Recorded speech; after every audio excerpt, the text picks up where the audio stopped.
जो ब्रह्म को जान लेता है वह ब्रह्म स्वरूप हो जाता है। तो हे सुत जी महाराज, आप जो है हमें माँ भगवती दुर्गा की कथा सुनाइए, जिसको सुनने से महाराज जीव का जो है कल्याण हो जाता है।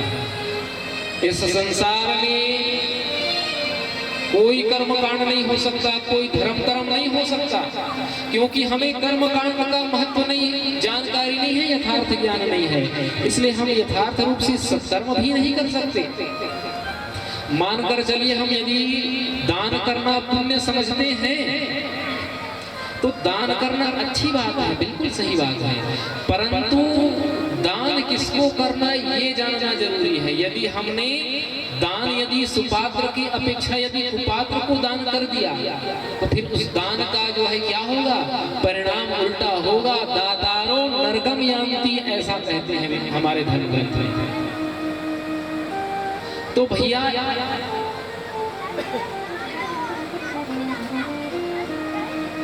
नहीं कलिकर्मना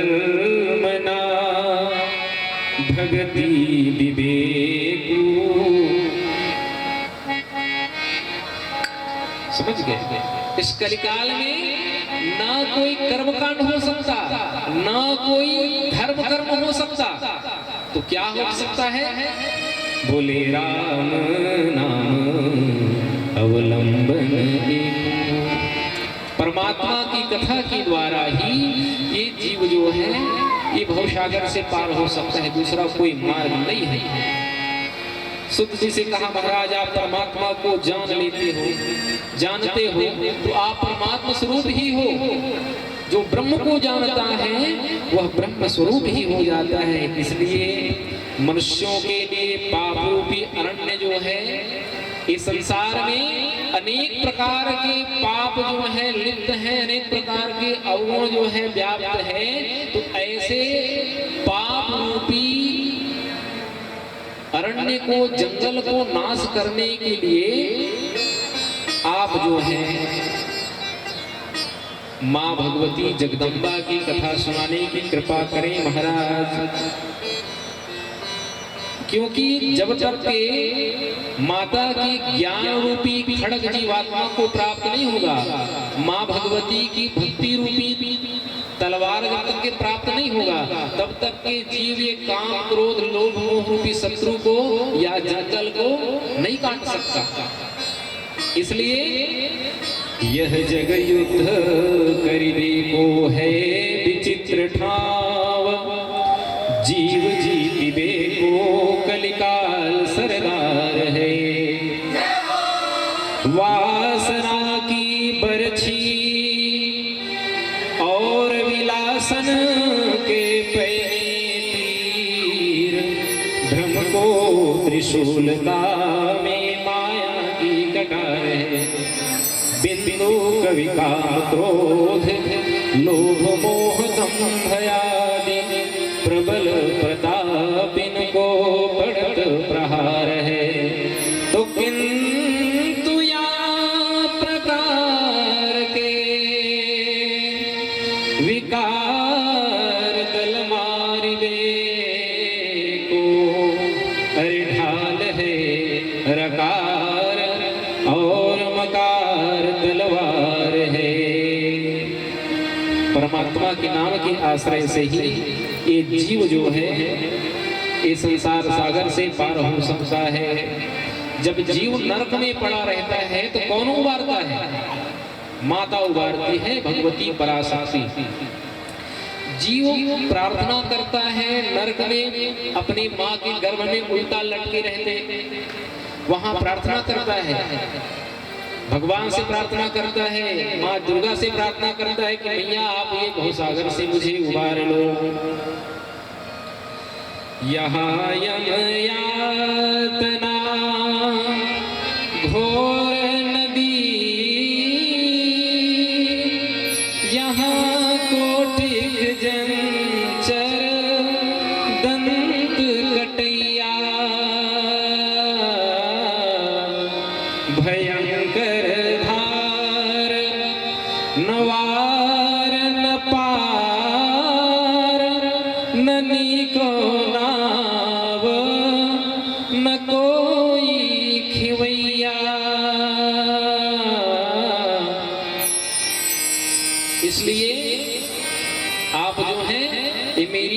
को पार लगा दो।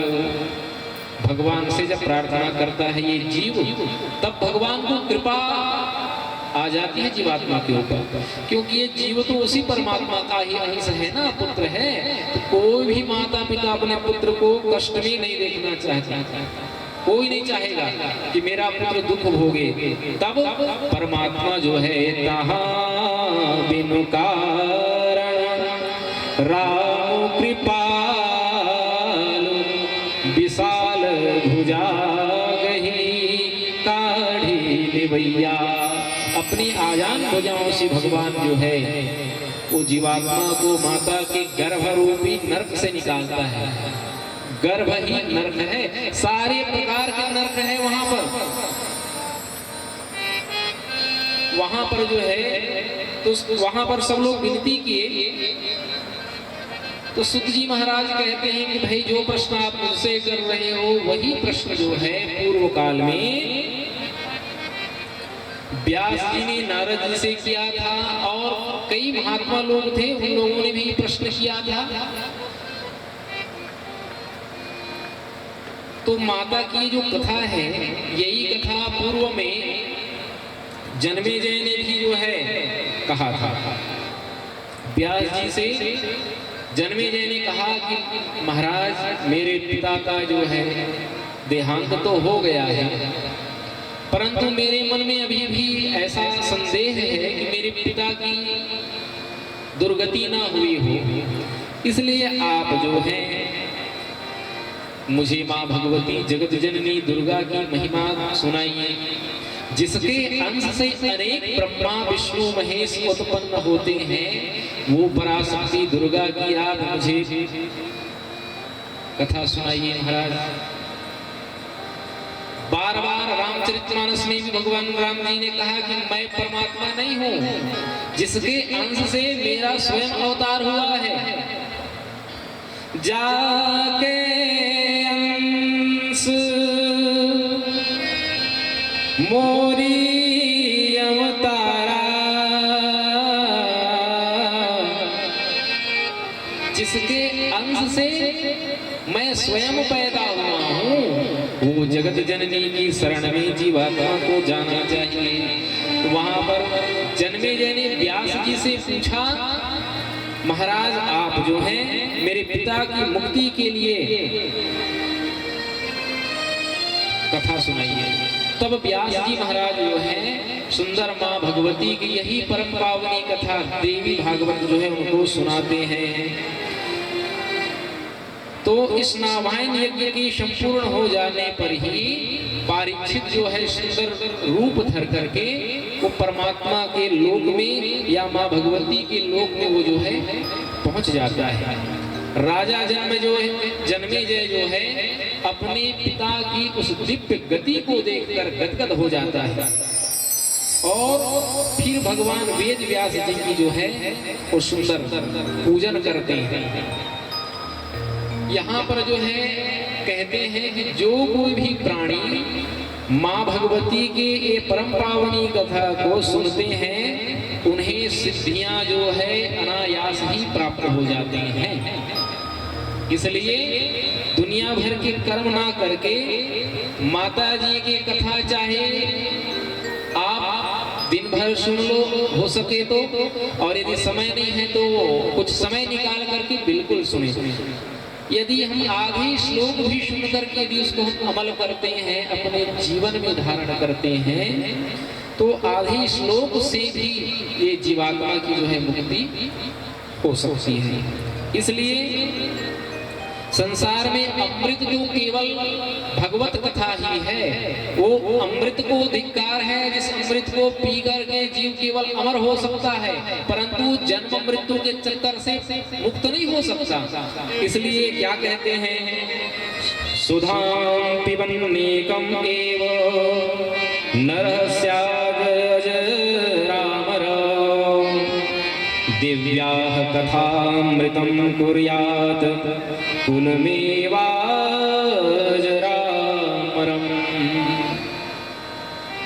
वो सुधा को पी करके, उस अमृत को पी करके जीव केवल अमर हो सकता है।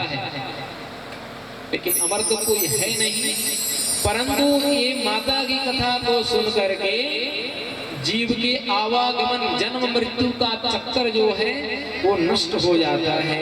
तो इसलिए हम सबको चाहिए कि माता की कथा को जो है हमें सुनना चाहिए। तो जन्मेजय महाराज ने पूछा, महाराज ये कथा को कब और किस समय करना चाहिए, इसका क्या विधान है महाराज? तो व्यास जी महाराज कहते हैं कि हे जन्मेजय, माँ दुर्गा की कथा को आयोजन करने के लिए इसका कोई समय तिथि का इसमें कोई ख्याल नहीं है। जब हृदय में माँ भगवती के प्रति श्रद्धा भक्ति जागृत हो उसी समय जो है कथा श्रवण करने का जो है निश्चय करके आप कार्यक्रम कर लो, हमेशा शुभ ही होगा। क्योंकि परमात्मा की कथा जो है, माता की कथा जो है जीवात्मा के पापों को नाश करने वाले हैं। इसलिए कोई भी माह में माता की कथा जो है आयोजन कर सकते हैं। इसके लिए लोगों को जो है सुंदर निमंत्रण देना चाहिए। किसी भी माह में आप आयोजन करो, अपने बंधुओं को, सर्व समाज को जो है निमंत्रण देना चाहिए। क्योंकि पूर्व काल के लोगों ने शूद्रों को और अछूतों को कथा से वंचित कर दिया था। इस कारण से व्यास जी भगवान ने बहुत बड़ी कृपा करी जो भागवत महापुराण की रचना की। पूर्व के लोग ऐसे थे कि छुआछूत रूपी कुप्रथा बहुत ज्यादा था। भगवान श्री कृष्ण जी भगवत गीता में कहते हैं, मेरे आश्रय से पार्थ पापी चांडाल आदि भी स्त्रियां वैसे शूद्र पाते हैं वो श्रेष्ठ गति। जाति के अभिमानी मनुष्यों ने मनुष्य को ही मेरी भक्ति से हीन कर दिया, वंचित कर दिया कि तुम ना मंदिर में जा सकते ना तुम कथा कह सकते। इसलिए हे अर्जुन, मैं लोगों को भक्ति का अधिकार दिलाने के लिए ये धराधाम पर आया। जाति के अभिमानी लोगों ने लोगों को भक्ति से वंचित कर दिया कि तुम कथा नहीं कह सकते ऐसा। जबकि परमात्मा का सिद्धांत है, चाहे वो कोई भी हो, श्रद्धा भक्ति के साथ परमात्मा की कथा गा सकता है, सुन सकता है, कह सकता है, कहा सकता है। तो वहां पर ऋषियों ने पूछा, महाराज ये माता जी की कथा को सुनकर कौन कौन से लोग जो है मुक्त हो गए, या कौन कौन से पापी लोग मुक्त हो सकते हैं इस कथा के माध्यम से, और इसका क्या फल है, इस कथा को सुनने के बाद क्या फल प्राप्त होगा। तो वहां पर जो है व्यास जी महाराज कहते हैं, कथा सुनत अति फल लहि सोई, होवहि बाँझ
देवी भागवत महात्मा ये है कि जो कोई भी संसार में जिस स्त्री के पुत्र न होते हो, संतान न होते हो, वो माँ दुर्गा की परम पावनी कथा श्रद्धा भक्ति के साथ श्रवण करती हैं तो माता की कृपा से उनको जो है संतान की प्राप्ति होती है। कहते हैं कि कथा सुनत अति फल लहि सोई, अहो वही बांझ बाम जो कोई। यदि कोई बांझ हो जिसके संतान ना होता हो, वो माता की कथा सुन करके पुत्रवती हो सकती है। या जिसके संतान हो करके संतान जन्म लेकर के जो मर जाते हैं, ऐसी माता यदि कथा सुनती है तो उसका संतान जो है दीर्घ आयु वाला होगा, 100 वर्ष तक के जीने वाला दीर्घायु संतान माँ भगवती की कृपा से जो है प्राप्त होगा। और कहते हैं या जिसके गर्भ जो है ठहर करके पुनः नष्ट हो जाते हैं, उनके लिए भी यह माता जी की कथा जो है परम कल्याणकारिणी है। अपुत्रो लभते पुत्रं दरिद्रो धनवान भवेत्, रोगी रोगात् प्रमुच्येत श्रुत्वा भागवतामृतम्। अपुत्रं लभते पुत्रं, जिसके संतान नहीं है वो माता की कृपा से संतान प्राप्त कर सकता है। और जो दरिद्र व्यक्ति है, जो धनहीन है, वो श्रद्धा भक्ति की साथ जगजननी की कथा श्रवण कर वो धन को प्राप्त कर सकता है। और जो प्राणी यदि अनेक प्रकार के रोग से ग्रस्त है तो इस कथा के प्रताप से रोग से वो जो है मुक्त हो सकता है। ऐसी माँ भगवती की कथा को जो है समस्त मानव मनुष्य को जो है सुनना चाहिए, जिससे वो जो है कल्याण को प्राप्त हो सके। सबका एक ही लक्ष्य है कि हम सबका जो है कल्याण हो, ऐसा वहां पर कहते हैं। तो वहां पर फिर प्रश्न किया महाराज, आप ये बताइए इस कथा को और किन किन लोगों ने पुत्र प्राप्ति के लिए किया महाराज? तो वहां पर जो है व्यास जी महाराज कहते हैं और सुत जी महाराज जो है कहते हैं कि हे ऋषिगण और हे राजा जन्मेजय, इस कथा को पूर्व में वसुदेव जी ने भी किया था, देवकी जी ने किया था। मतलब माता जी की ये कथा किस समय, जिस समय भगवान श्री कृष्ण जी श्यामंतक मणि को ढूंढने के लिए भगवान गए थे, उस समय जो है उनको कुछ समय हो गया, क्योंकि श्यामंतक मणि की कथा तो आप लोग भागवत में सुने ही हैं, तो उसको संक्षेप में मैं आप लोगों के मध्य रख रहा हूँ। एक बार एक वहां पर जो है सत्राजित जो है एक यादव था, वो जो है एक मणि उसके पास था, जिस मणि का प्रकाश जो है बहुत ही अद्भुत था।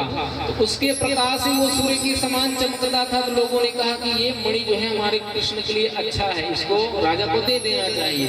राजा ने नहीं दिया सुन करके। अब वो चला गया अपने घर। कुछ दिन बाद राजा का भाई जो प्रसेन था वो वही मणि लेकर के जंगल में चला गया, और जंगल में जब गया तो वहां पर जो है एक बाघ के द्वारा वो मारा गया, शेर के द्वारा मारा गया। अब उसके बाद जो है उसी मणि को जामवंत वृक्ष जो है, वैसे आध्यात्म शास्त्र में जामवंत को हम लोग भलुआ समझते हैं ना, भलुआ, परंतु आध्यात्म शास्त्र में जामवंत आदमी ही था, वो आदमी ही था, परंतु वो वनचर प्राणी थे, वनचर प्राणी थे। तो उन्होंने शेर को मार करके, क्योंकि जानवरों में भाई किसी मणि पैसा रुपया का कोई लोभ नहीं होता, मनुष्य में होता है। वो मणि वो जामवंत भालू जो है वो ले गया और अपने साथ ले गया और जाकर के अपने पुत्रों को वो दे दिया। महासुंदरी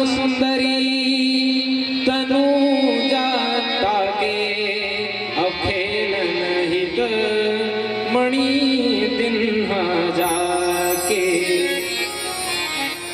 जामवंत जी ने वो मणि जो है अपनी कन्या को दे दी, मतलब अपनी पुत्री जामवती को दे दी। अब यही बात है मेरे धर्म बंधुओं, आप लोगों ने पूर्व के विद्वानों द्वारा बहुत सारी कथाएं सुनी होंगी, सुनी है, तो आप लोगों को मेरा बात जरा थोड़ा हट करके लगेगा, क्योंकि ये बात वेद सम्मत है, इसमें रोचक भयानक कथा की कोई अस्तित्व नहीं है। जैसी रोचक भयानक कथा मतलब क्या, जैसे पूर्व के विद्वानों से हम लोग सुना करते थे कि 4 अंगुल के छोटे से चूहा जो है 2.5 फीट के बिल्ली को निगल गई। अब बताइए, अभी कहानी सही हूं मैं, बताओ, सोच के बताओ। 4 अंगुल के अक्की बड़का मुसवा 2.5 फीट के अक्कोच के बिलाई लगी डरी, पर पूर्व के विद्वान मन कही हाँ छमन देखे ऐसी कितनी बड़ी बड़ी कथा है। जामवंत जी मनुष्य ही थे, जामवती उनकी पुत्री थी। बात यह है ये जंगल में रहते थे, मनुष्य ही थे। उस जमाने में 3 प्रबल संस्कृतियां थी उस जमाने में। एक रक्ष संस्कृति, दूसरा जो है देव संस्कृति, और तीसरा है वानर संस्कृति।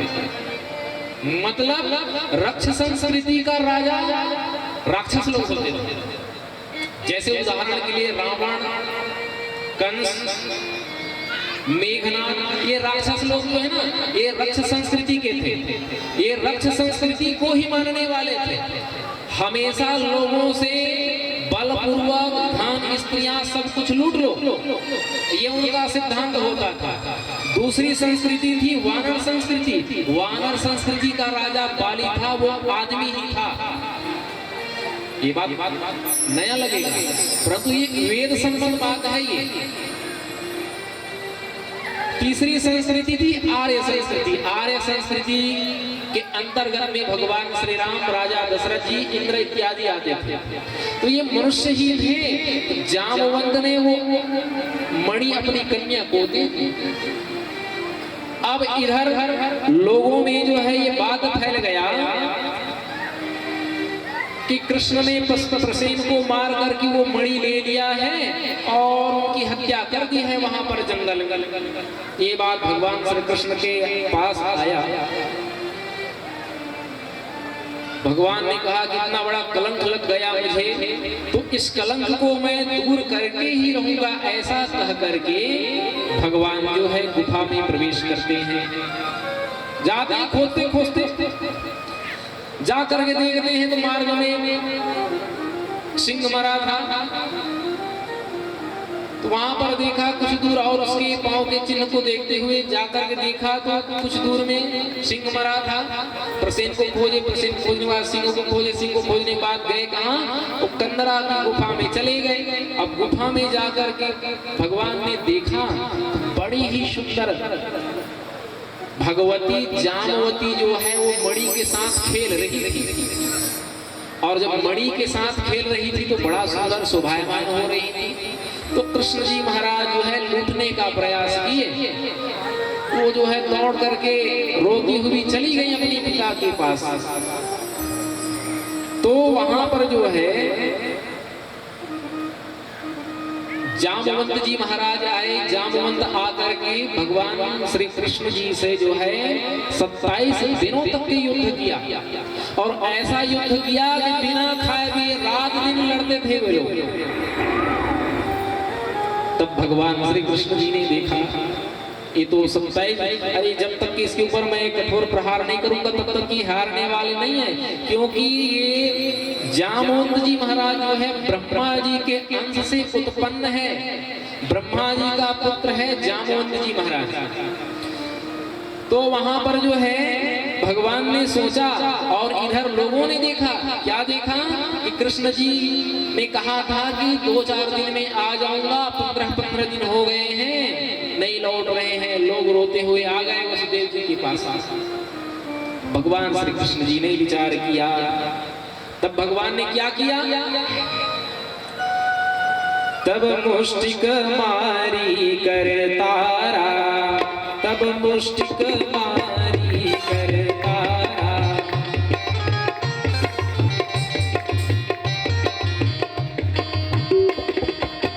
तब मुष्टिक मारी कर तारा, तब मुष्टिक मारी कर तारा, बैठ गयो घुटनन के भारा, बैठ गयो घुटनन के भारा, अरुण माही इन्ह अनुमाना, अरुण माही, अरुण माही इन्ह अनुमाना,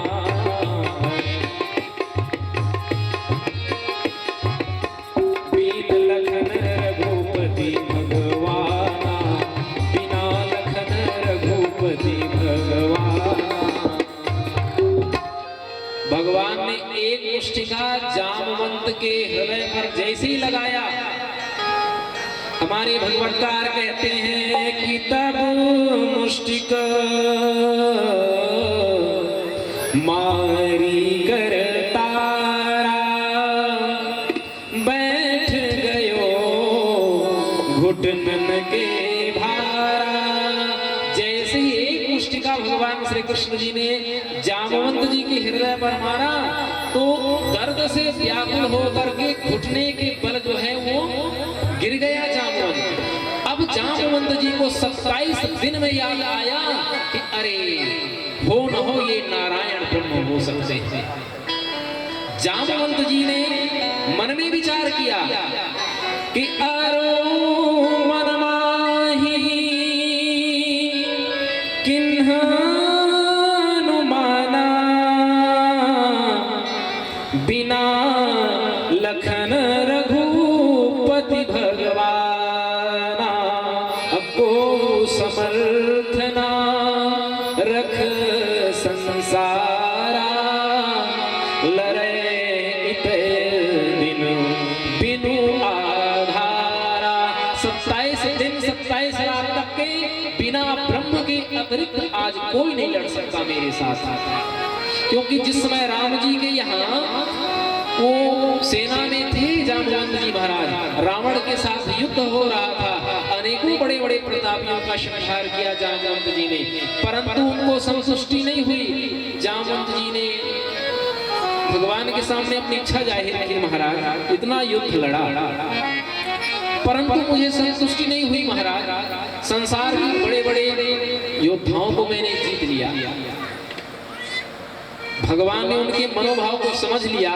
जामवंत ने ये नहीं कहा मैं आपसे लड़ना चाहता हूँ, बताइए, परंतु परमात्मा प्रभु जान गए कि जामवंत की इच्छा है, ये मेरे साथ जो है दो हाथ कुश्ती करना चाह रहे हैं। परमात्मा ने कहा कि जामवंत जी इस अवतार में मैं मर्यादा से बद्ध हूँ, इसलिए मैं दूसरी अवतार में मैं तुम्हारी इच्छा को पूर्ण करूंगा। तब परमात्मा जो है कृष्ण अवतार में वही जामवंत जी की इच्छा मनोरथ पूर्ण करने के लिए यहाँ पर आए।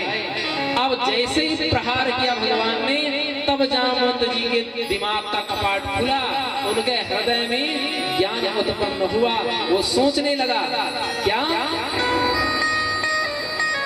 कि ये बिना भगवान श्री राम और लक्ष्मण के अतिरिक्त दूसरा कोई नहीं हो सकता, क्योंकि नर और नारायण के अतिरिक्त कोई मुझे युद्ध में संतुष्ट नहीं कर सकता। और दूसरी बात, फिरी मुही जीती सकई संग्रामा,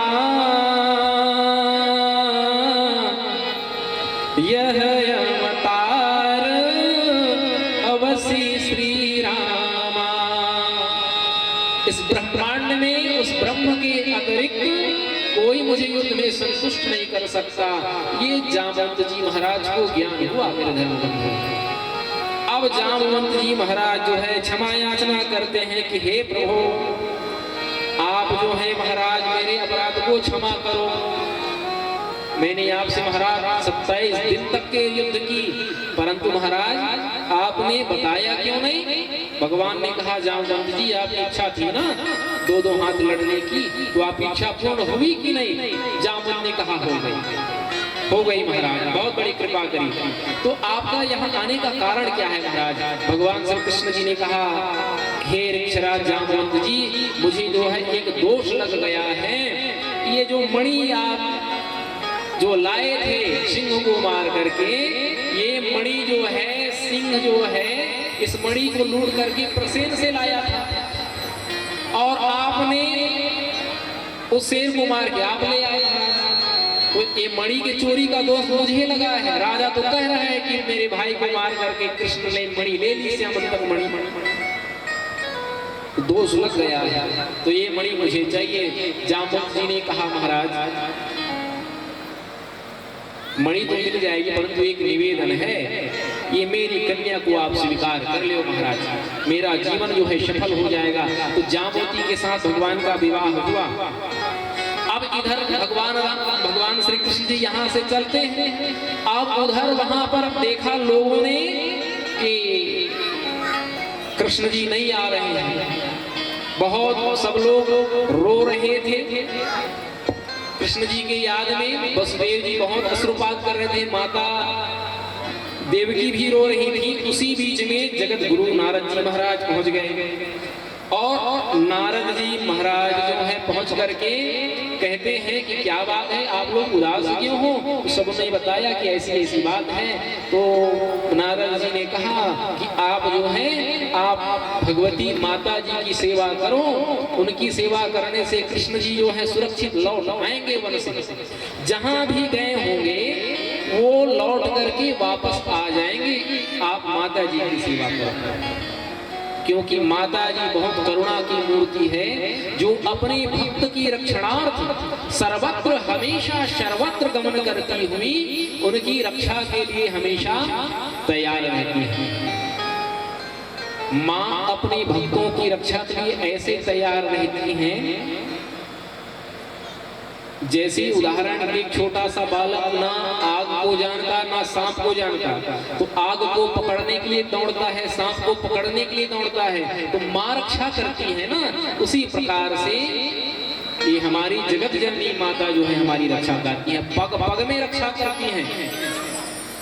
जय त्वं देवी चामुंडे, ये जगत जननी ये पराम्बा सर्वत्र व्यापक है ना, उसको कहीं खोजने ढूंढने की आवश्यकता नहीं है, वो सर्वत्र विद्यमान है। हमें केवल माता की सेवा करनी है, याद करनी है सच्चे हृदय से। जय जय त्वं देवी